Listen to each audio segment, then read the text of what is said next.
Hello, this is Tony Heller from RealClimateScience.com. Joe Biden says that the United States is experiencing record drought, heat, and wildfires, and he has a plan to fix the bad weather. He can barely read a teleprompter, but he believes he can control the global climate. He says we're having a record fire year, but the reality is that burn acreage in the United States is near a record low. This will of course increase over the next few weeks, but right now we're well below the 10-year average for the date.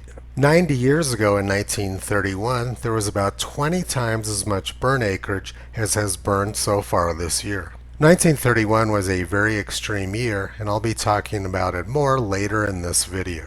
The National Weather Service in Flagstaff tweeted this today. Most of the state of Arizona is in the 98th percentile for soil moisture. The Southwest is very wet this summer, which is why there's not a lot of fires going on there. But facts and reality have nothing to do with the climate alarmist agenda. They say that global crop yields are going to plummet because of global warming. But the reality is that crop yields have been skyrocketing over the past 80 years. Malnutrition is on the decline and is currently at a record low. Same story with poverty, which is down almost 90% over the last 200 years. Illiteracy around the world has plummeted at about the same rate as poverty, and life expectancy has nearly doubled over the last 100 years. But never mind reality. Joe Biden says we're having record heat, drought, and fires, and his plan to make the weather better involves paying farmers not to grow crops. The Biden administration announced on Wednesday that it would expand a program that pays farmers to leave land fallow, part of a broader government-wide effort to cut greenhouse gas emissions in half by 2030.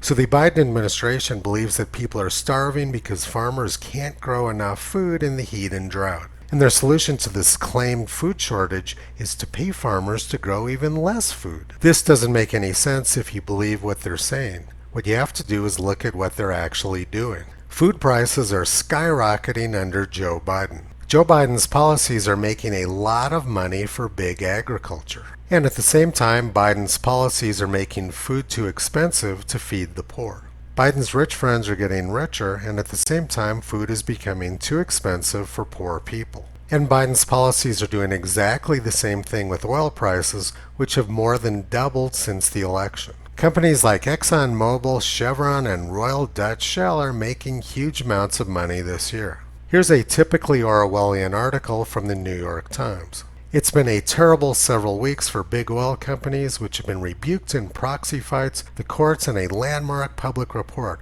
all pressuring them to do more to stop climate change. Yet it has also been a glorious stretch for investors in energy, the best performing sector in the stock market this year. So the administration pretends they're doing something about climate change, and what they're actually doing is making lots of money for their friends in big agriculture and big oil.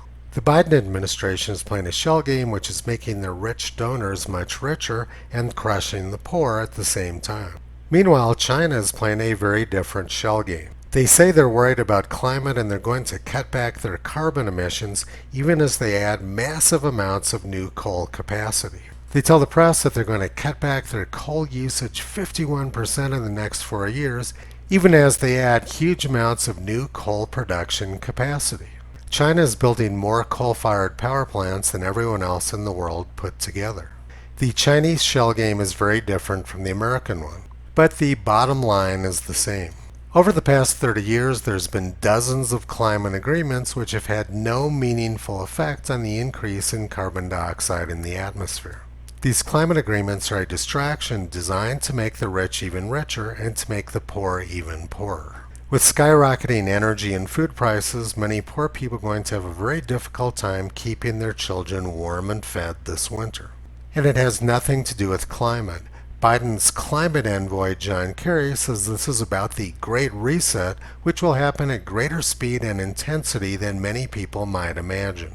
Globalists have been telling us for decades that their goal is far fewer humans on the planet. Reduced population is a very likely result of making food and energy too expensive for poor people.